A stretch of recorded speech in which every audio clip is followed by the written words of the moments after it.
दोस्तों, कई बार भक्तों और साधकों के जीवन में ऐसा समय आता है जो समय उनको पूरी तरह से तोड़ के रख देता है। उस समय पर विश्वास भी डगमगा जाता है।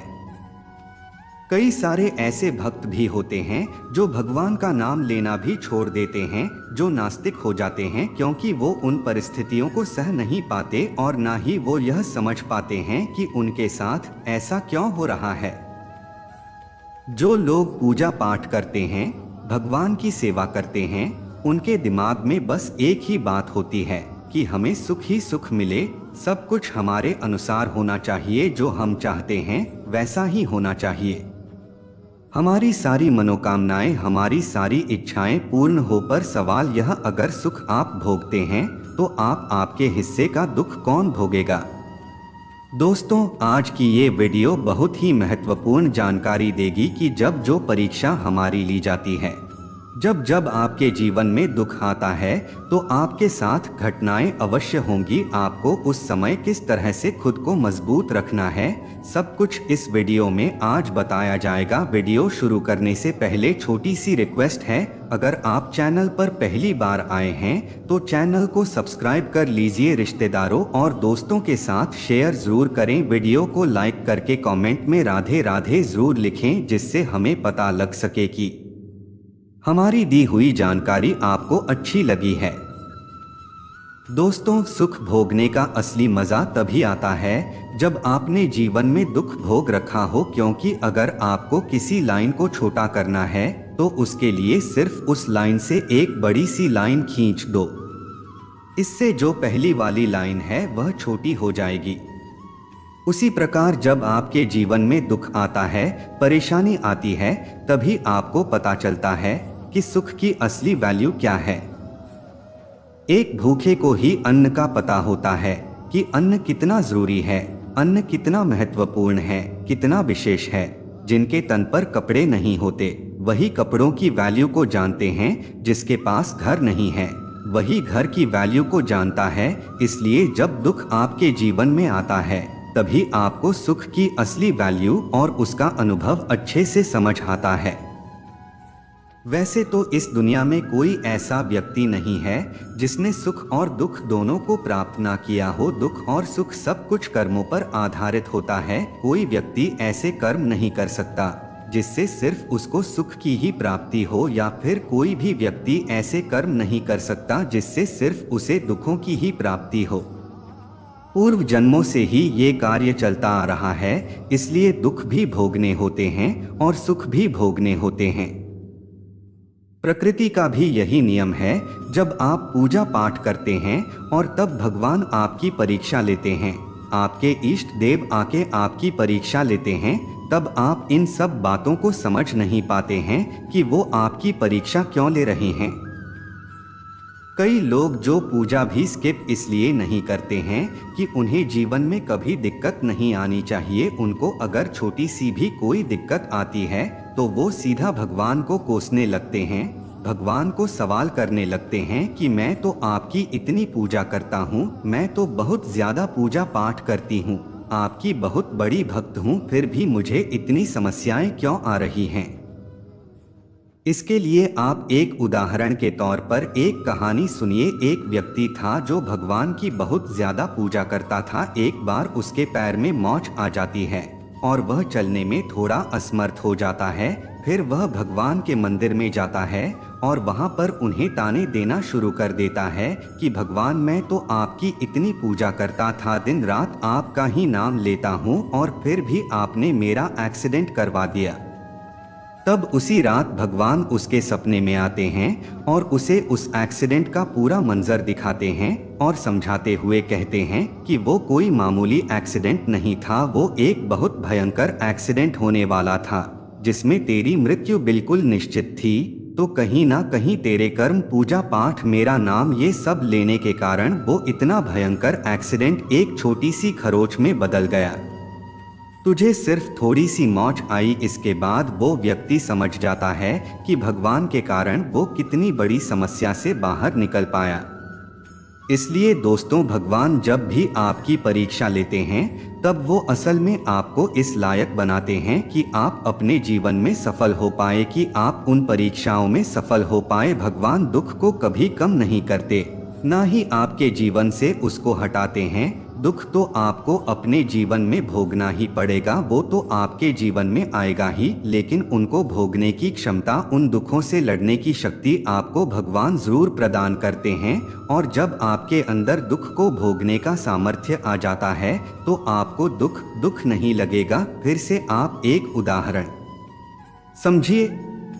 एक व्यक्ति मिर्ची खा रहा था और जैसे ही उसको मिर्च का एहसास होने लगता है तो उसने तुरंत एक गुड़ की डली को खा लिया और उसको आराम लग गया। फिर उस व्यक्ति से दूसरा व्यक्ति पूछता है कि क्या मिर्च का तीखापन खत्म हो गया? तब वो पहला व्यक्ति जवाब देता है, नहीं, बिल्कुल नहीं, मिर्च का तीखापन तो उतना ही है, लेकिन गुड़ ने मिर्च के तीखेपन को झेलने की शक्ति दे दी, जिससे मुझे बिल्कुल नहीं लगा कि मैंने मिर्च खाई है। भगवान आपके जीवन में भी रोल प्ले करते हैं।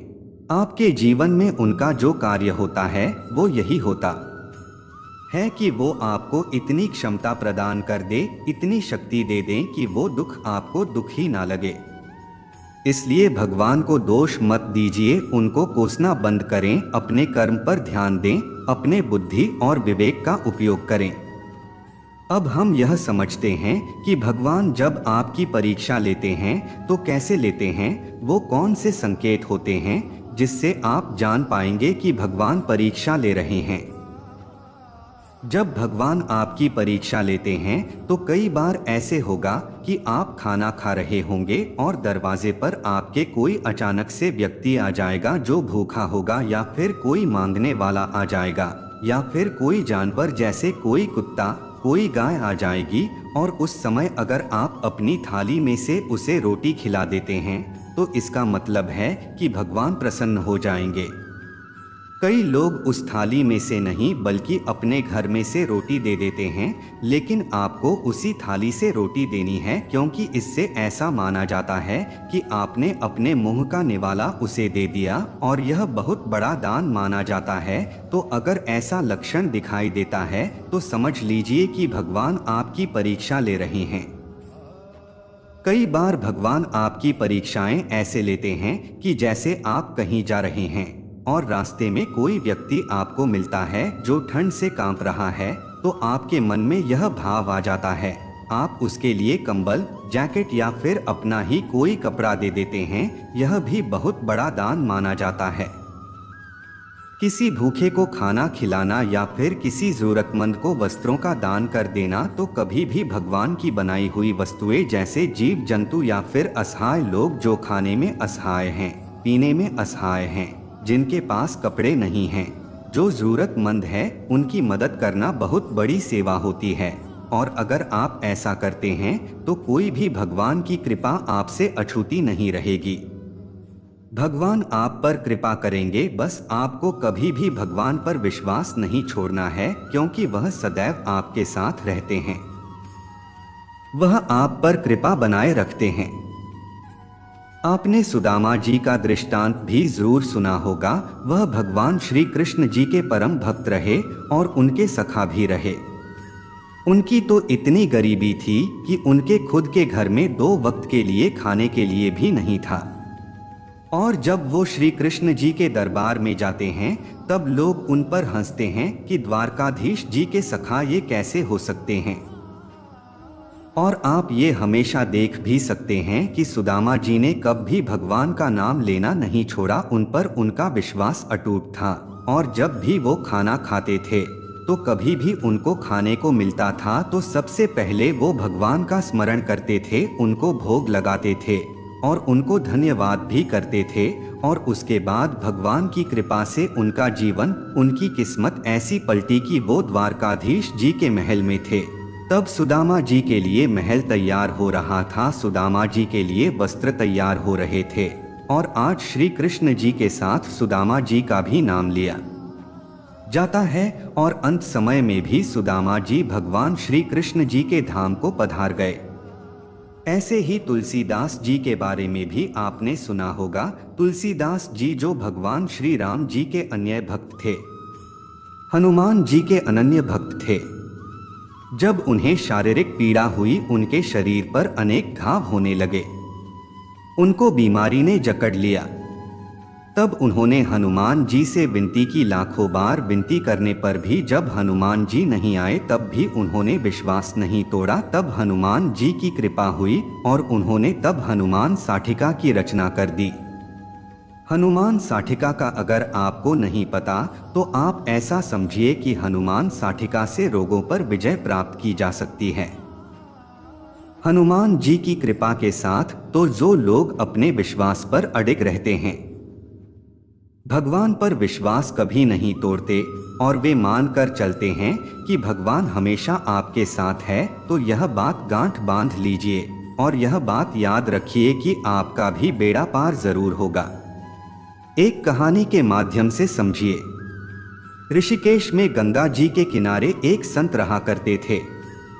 वह जन्मांध थे और उनका नित्य का एक नियम था कि वह शाम के समय ऊपर गगनचुंबी पहाड़ों में भ्रमण करने के लिए निकल जाते और हरि नाम का संकीर्तन करते जाते। एक दिन उनके एक शिष्य ने उनसे पूछा, बाबा आप हर रोज इतने ऊंचे ऊंचे पहाड़ों पर भ्रमण हेतु जाते हैं, वहां बहुत गहरी गहरी खाइयां भी हैं और आपको आंखों से दिखलाई नहीं देता, क्या आपको डर नहीं लगता?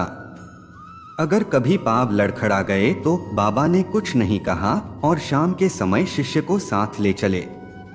पहाड़ों के मध्य थे तो बाबा ने शिष्य से कहा, जैसे ही कोई गहरी खाई आए तो बताना। दोनों चलते रहे और जैसे ही गहरी खाई आई, शिष्य ने बताया कि बाबा गहरी खाई आ चुकी है। बाबा ने कहा, मुझे इसमें धक्का दे दे। अब तो शिष्य इतना सुनते ही सकपका गया। उसने कहा, बाबा मैं आपको धक्का कैसे दे सकता हूं? मैं ऐसा हरगिज नहीं कर सकता। आप तो मेरे गुरुदेव हैं, मैं तो किसी अपने शत्रु को भी इस खाई में नहीं धकेल सकता। बाबा ने फिर कहा, मैं कहता हूं कि मुझे इस खाई में धक्का दे दो। यह मेरी आज्ञा है और मेरी आज्ञा की अवहेलना करोगे तो नरकगामी होगे। शिष्य ने कहा, बाबा मैं नरक भोग लूंगा मगर आपको हरगिज इस खाई में नहीं धकेल सकता। तब बाबा ने शिष्य से कहा, रे नादान बालक, जब तुझ जैसा एक साधारण प्राणी मुझे खाई में नहीं धकेल सकता तो बता मेरा मालिक भला कैसे मुझे खाई में गिरने देगा? उसे तो सिर्फ गिरे हुओं को उबारना आता है, गिरे हुओं को उठाना आता है, वह कभी भी किसी को गिरने नहीं देता। वह पल पल हमारे साथ है, बस हमें विश्वास रखना होगा उस पर।